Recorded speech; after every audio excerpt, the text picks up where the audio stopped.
Mesdames et messieurs, chers compatriotes,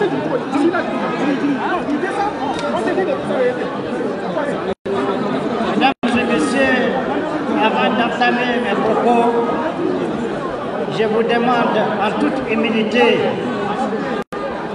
d'observer une minute de silence à la mémoire des victimes de cette guerre lâche qui nous a été imposée.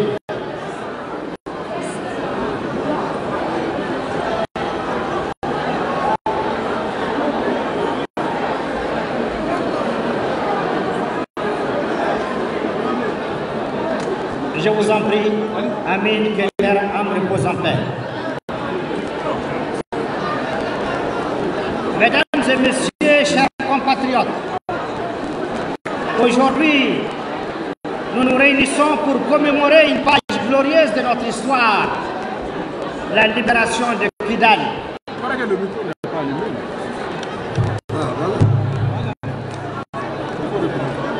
Mesdames et messieurs, chers compatriotes, aujourd'hui, nous nous réunissons pour commémorer une page glorieuse de notre histoire, la libération de Kidal. Un événement qui symbolise la victoire, la dignité retrouvée, le courage et la liberté face à l'oppression. Ces milliers de mois de novembre 2024 auraient dû être un moment solennel, consacré à rendre hommage au sacrifice de ceux qui ont donné leur vie pour notre indépendance et notre dignité nationale.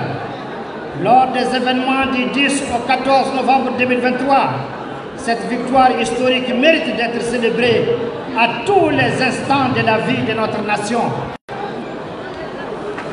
Il était d'ailleurs prévu que M. Choguel Maïga, Premier ministre de la Transition malienne, ouvre les célébrations. La récupération de Kidal il y a un an, le 14 novembre 2023, un moment historique que l'ensemble des Maliens devraient célébrer dans une communion d'esprit et ferveur populaire, a été malheureusement détourné le 16 novembre 2024 sous le prétexte fallacieux d'une clarification de la situation politique. Pour se transformer en une proposition de réorientation du pays, ce subterfuge n'est en réalité rien d'autre que le lancement des candidatures politiques opportunistes de l'actuel Premier ministre, M. Choguel Maïga.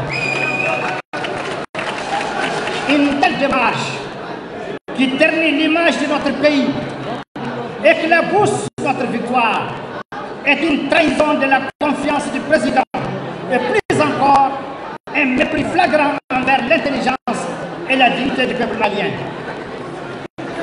Il est déplorable de constater qu'en ces instants de mémoire, des ambitions personnelles prennent le pas sur l'intérêt collectif et que l'on tente de manipuler les espoirs légitimes des Maliens au service des stratégies de pouvoir. Cette manœuvre ne fait que diviser et semer la confusion au moment où notre pays a le plus besoin de clarté, de solidarité et de cohésion.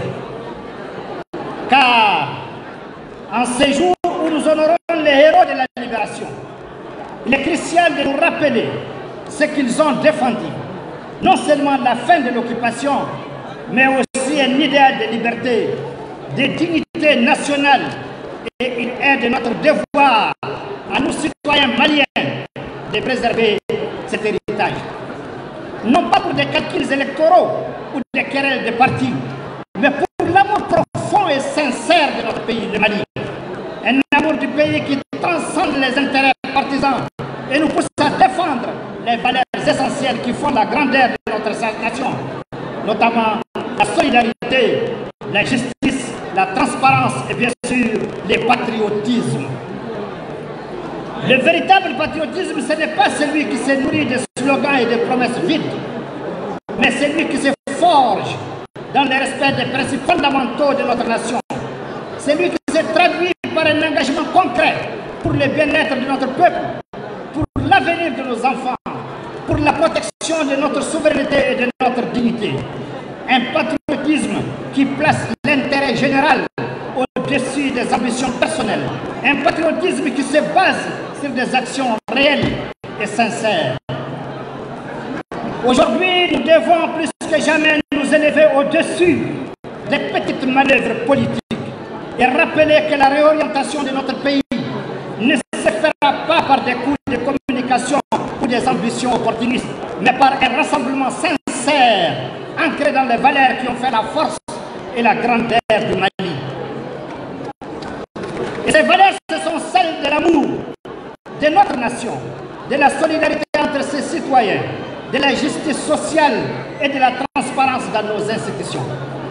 C'est avec un profond sens du devoir et du patriotisme que nous devons nous engager pour un avenir commun, fondé sur des principes d'intégrité, de respect et d'unité, afin de garantir que le Mali continue d'être une terre de liberté, de dignité et de fierté pour toutes et tous. Mesdames et messieurs, chers soutiens de la transition, chers peuples, en ces jours de commémoration de la liberté de Kidal, nous exprimons notre profonde gratitude et notre admiration vers nos soldats, ces héros invisibles qui se battent chaque jour, loin de chez eux, pour défendre nos valeurs face au terrorisme, à l'extrémisme et à l'obscurantisme. Leur engagement, leur détermination et leur courage dans les moments les plus difficiles témoignent de l'esprit indomptable qui anime nos femmes. L'ensemble du peuple malien vous témoigne une reconnaissance immense pour votre sacrifice et votre courage. Béni soit la vie de nos femmes et que leur chemin soit protégé par les forces du destin.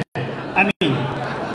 Leur dévouement ne fait pas seulement honneur à notre nation, mais il incarne également un idéal plus grand, celui de la liberté, de la diversité et de la paix.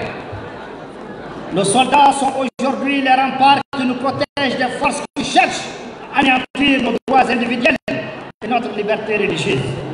Par leur intention courageuse et leur présence sur le terrain, ils assurent la préservation de notre intégrité territoriale et contribuent à rétablir la sécurité, non seulement pour nous, mais aussi pour les générations futures. Ils risquent leur vie pour que le Mali reste libre, pour que notre pays continue à incarner des valeurs de justice et de solidarité. Grâce à leur action, nous pouvons espérer un avenir où la paix et la sécurité règnent, un avenir où nos enfants et petits-enfants vivront dans un monde plus juste et plus sûr. À vous, soldats, nous disons merci. Votre sacrifice et votre courage ne seront jamais oubliés.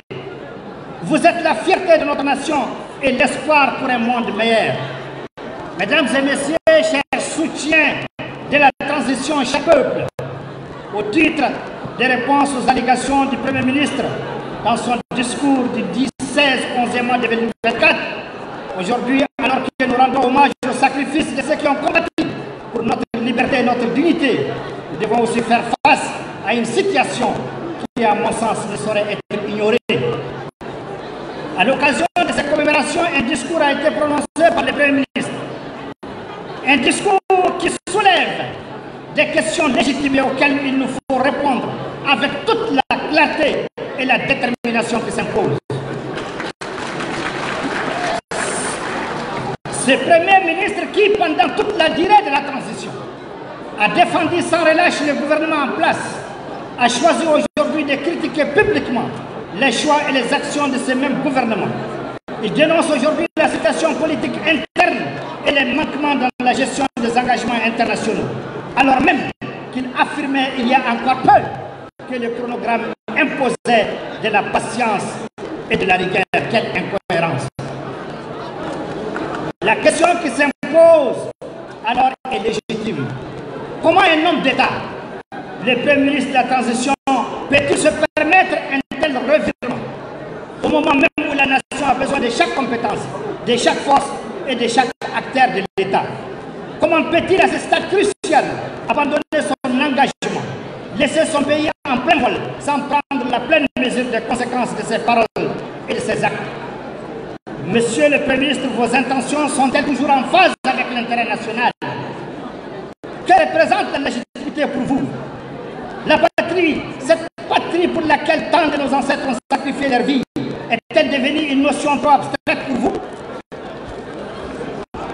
Ces critiques venant de quelqu'un qui devrait œuvrer aux côtés du gouvernement de la transition pour le bien de la nation sont-elles le signe d'une impatience mal placée, d'ambition personnelle ou d'un désaccord avec le calendrier national et les priorités collectives? Car, en toute sincérité, la question que nous devons tous nous poser est celle-ci. Comment un Premier ministre chargé d'assurer la coordination de l'action gouvernementale du pays peut-il se détourner de ses responsabilités au moment où son pays a le plus besoin de lui, de sa vision, de sa compétence et de son sens du devoir? Nous avons envisagé bien des scénarios, mais jamais un tel retournement de situation. Il est évident que les Maliens surpris et étonnés ne s'attendaient pas à cela. Nous sommes un peuple qui croit en la possibilité d'une seconde chance, en la rédemption, mais il semble que l'adage selon lequel l'ennemi n'est jamais loin trouve aujourd'hui tout son sens. Le véritable ennemi, monsieur le Premier ministre, ne se cache pas uniquement à l'extérieur. Il se cache aussi dans la division, dans l'incertitude, semée au cœur même de notre gouvernement de transition. Il n'y a pas de place en ces jours de commémoration pour des projections politiques qui mettent en péril l'unité et la cohésion de notre nation. Cependant, votre discours du 16 novembre 2024 mérite d'être souligné. Il doit servir de signal d'alarme pour chaque citoyen, pour chaque Malien, car il nous indique que quelque chose se prépare, quelque chose qui pourrait bien fragiliser les fondements même de notre pays. Nous devons être vigilants, nous devons sensibiliser chaque citoyen, chaque Malien, que la situation actuelle n'est pas simplement la crise de dépression d'un senior, c'est un test pour notre pays, car le verre est déjà dans les fouilles. Il appartient à chacun d'entre nous qui tient à sa dignité, qui se réclame des ancêtres qui ont bâti cette nation, de prendre ses responsabilités. Le monde nous observe, et comme bien l'ont dit nos ancêtres, notamment les rois du Kérédougou, Babemba Traoré, plutôt la mort que la honte. Nous devons nous en souvenir, car c'est dans ces moments de tension que la véritable loyauté, la véritable noblesse et l'amour de la patrie se révèlent. Le peuple malien ne se laissera pas abattre par des intrigues internes, par des attaques injustifiées, ni par des renoncements au moment où notre nation a le plus besoin de tous ses fils et filles. Aujourd'hui, nous devons unir nos forces, renforcer notre cohésion et affirmer haut et fort que rien ne saurait altérer notre volonté collective de protéger notre pays, notre peuple et nos valeurs. Nous sommes prêts à défendre la dignité de notre nation et à garantir un avenir de paix et de prospérité pour les générations futures. Monsieur Choguel Pokala Meiga, vous avez des comptes à rendre. Le peuple attend des réponses claires et une position qui reflète la dignité d'un véritable serviteur de l'État. En raison de votre discours qui fragilise davantage l'unité nationale, il est intolérable que vous puissiez rester à votre poste de Premier ministre. Je répète une deuxième fois. En raison de votre discours qui fragilise davantage l'unité nationale, il est intolérable que vous puissiez rester à votre poste de Premier ministre. Je répète encore une troisième fois. En raison de votre discours qui fragilise davantage l'unité nationale, il est intolérable que vous puissiez rester à votre poste de Premier ministre. Ce n'est pas le moment de tergiverser, ni de semer la discorde. C'est le moment d'agir pour la nation, pour la patrie, pour l'honneur du Mali et du peuple malien. Mesdames et messieurs, chers soutiens de la transition, chers peuples, au titre de la transition de l'opportunisme et la déception d'une confiance mal placée, avant toute chose, en ce jour de commémoration, nous rendons hommage à nos soldats, ceux qui se battent sur le front pour défendre notre liberté, ainsi que ceux qui ont donné leur vie pour notre pays. Nous prions Dieu de veiller sur nos héros, de leur donner la force, le courage et la sagesse pour continuer leur mission. qui soient guidés par ta lumière et reviennent en sécurité auprès de leurs proches. Amin, ya Rabbil Alamin. Nous pensons aussi à ceux qui ont sacrifié leur vie, qu'ils reposent en paix et que leur âme soit honorée pour leur dévouement. Amin. Par ailleurs, nous faisons face aujourd'hui à une situation aussi déplorable qu'inacceptable. Il est de notre devoir de dénoncer publiquement le comportement du Premier ministre de la transition, ce que nous faisons aujourd'hui et dans toutes les régions du pays et à l'extérieur. En séparant des apparences de loyauté et de dévouement, a révélé en réalité une trahison manifeste envers la nation. Ce comportement, bien que choquant, ne doit pas surprendre ceux qui comprennent les dangers de l'opportunisme et du manque de principe. Excusez-moi.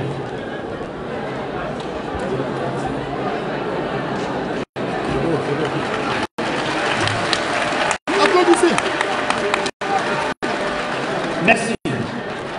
Le président de la transition a commis le rêve de croire que Choguel Maïga incarnerait les valeurs et les engagements attendus pour un tel poste. Il lui a accordé sa confiance, allant même jusqu'à le maintenir en fonction, malgré ses problèmes de santé, pensant qu'il serait à la hauteur. Il a également choisi Choguel Maïga car, dans le contexte actuel, il semblait être le moins pire parmi les options offertes par le paysage politique de notre pays. Mais la réalité a été bien différente. Loin de répondre aux exigences de son rôle, il a trahi la confiance qui lui avait été accordée et a fait preuve d'un comportement indigne de son statut. En voyant son action du 16 novembre 2024, on ne peut s'empêcher de se demander qu'en aurait-il été des autres choix possibles. Oui, un opportuniste sans scrupules. Depuis le début, il n'a jamais eu à cœur l'intérêt national, ni les aspirations de notre peuple. Ses actions ont toujours été motivées par un désir égoïste de servir ses propres intérêts au détriment du bien commun. À chaque étape, il a cherché à exploiter les faiblesses de notre gouvernement de transition, sémant la discorde et cherchant à jouer son propre jeu politique, tout en s'affichant comme un défenseur de l'intérêt général. Encore un homme sans principe et sans loyauté. Son absence de loyauté et son mépris pour les principes fondamentaux de notre société les rendent inaptes à occuper un poste de responsabilité. En tant que peuple, nous exigeons des dirigeants et des collaborateurs qu'ils agissent en tout temps dans l'intérêt de la nation, qu'ils fassent preuve de courage et d'intégrité et non qu'ils trahissent leur engagement pour des fins personnelles. Sûrement un homme de parole fragile. Il a également failli à ses engagements. Il avait promis devant nous tous qu'il œuvrerait pour le bien du pays et des citoyens. Il avait affirmé qu'il mettrait l'intérêt national au-dessus de tout. Mais comme à son habitude, ce sont ses intérêts personnels qui ont pris le pas sur ses engagements, son parcours politique entre les différents présidents. Là où il était censé faire preuve de fidélité et d'honneur, il a préféré suivre le chemin de la trahison en régnant ses promesses et en mettant en péril ce qu'il prétendait défendre par des sous-entendus. Le peuple est désormais témoin de la réalité de son caractère. Ce n'est pas la patrie, ni le bien-être de la nation, mais son propre profit qui guide ses actions. Il a abandonné la voie de l'engagement véritable pour celle de la manipulation et de l'opportunisme. Il n'y a pas de place dans notre gouvernement pour de tels comportements. Nous méritons mieux. Nous méritons des leaders qui tiennent parole, qui respectent les engagements et qui agissent avec une loyauté sans faillir pour le bien de notre pays. Pour conclure, il est essentiel d'intégrer que la nation ne tolérera plus de tels comportements. Il ne suffit pas de s'habiller en treillis militaire pour être un patriote. Le temps des symboles est révolu. Aujourd'hui, ce sont les actions et les résultats qui comptent. Il est temps de cesser de galvaniser les énergies pour déstabiliser et diviser et de concentrer nos efforts sur l'unité et la construction de notre pays. Le président de la transition, tout comme chaque citoyen, doit tirer les leçons de cette triste expérience et être plus vigilant dans ses choix à l'avenir. Le peuple de notre nation mérite des dirigeants et des collaborateurs intègres, prêts à servir avec dévouement et respect, Il n'y a pas de place dans notre gouvernement de transition pour ceux qui privilégient leurs intérêts personnels au détriment de la justice, de l'honneur et de l'unité nationale. Mesdames et messieurs, chers soutiens de la transition et chers peuples, enfin un hommage et un message à l'attention du président de la transition, votre bien-aimé le général d'armée, Assimi Goïta. Je vous prie de l'ovationner. Merci.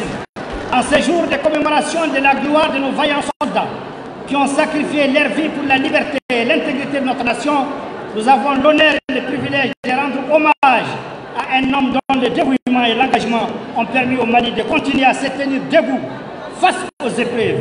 Un homme qui, depuis son engagement militaire à son premier jour à la tête de l'État, a mis son énergie, sa vision et sa vie au service du peuple malien.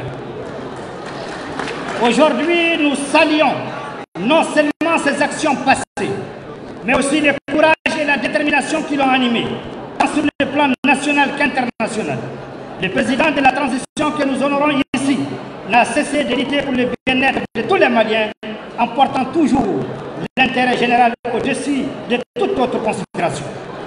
Son engagement constant pour la justice sociale, la solidarité et la dignité humaine a guidé chacune de ses décisions. Sur le plan international, il a fait entendre la voix du Mali avec force et dignité, défendant les intérêts de notre nation sur la scène mondiale et exigeant le respect pour notre peuple.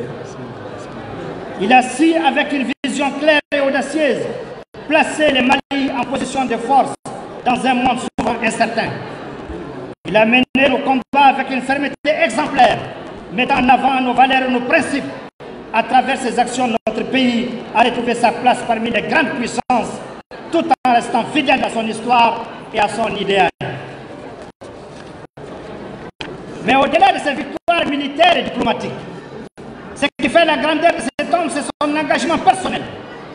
Il a mis sa propre vie en danger pour défendre l'intégrité de notre nation, n'hésitant pas à prendre des décisions difficiles, parfois impopulaires, mais toujours nécessaires pour l'avenir de notre pays.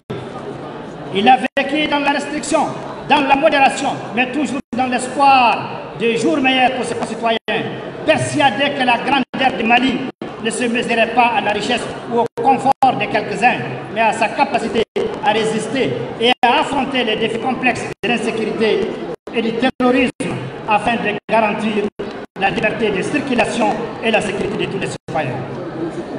Aujourd'hui, grâce à son dévouement et à celui de ses compagnons, notre pays conserve son intégrité territoriale et reste un modèle de résilience et de respect sur la scène internationale. Des actions telles que mentionner des exemples spécifiques de ces actions militaires, par exemple la défense des frontières, les négociations internationales majeures, les réformes internes pour renforcer la cohésion nationale, etc., témoignent de la volonté inébranlable du président de la transition, chef de l'État, de protéger notre nation et de la faire rayonner dans le monde.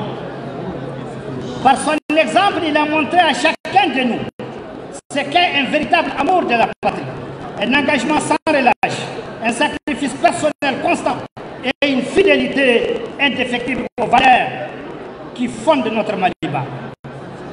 C'est grâce à sa détermination et à son amour profond pour le Mali que nous pouvons regarder l'avenir avec espoir et détermination. Monsieur le Président de la transition, chef de l'État, son Excellence le général d'armée, à travers votre dévouement, vous avez également prouvé que l'engagement politique ne se limite pas à des discours ou à des promesses, mais qu'il se mesure à la capacité à servir, à défendre et à protéger le peuple. Vous avez fait du Mali une nation fière et respectée, et nous vous en sommes profondément reconnaissants. Monsieur le Président de la transition, Monsieur le Président de la transition, pour votre propre sécurité et pour le bien-être de notre pays, les Maliens vous prient de prendre pleinement acte des actions.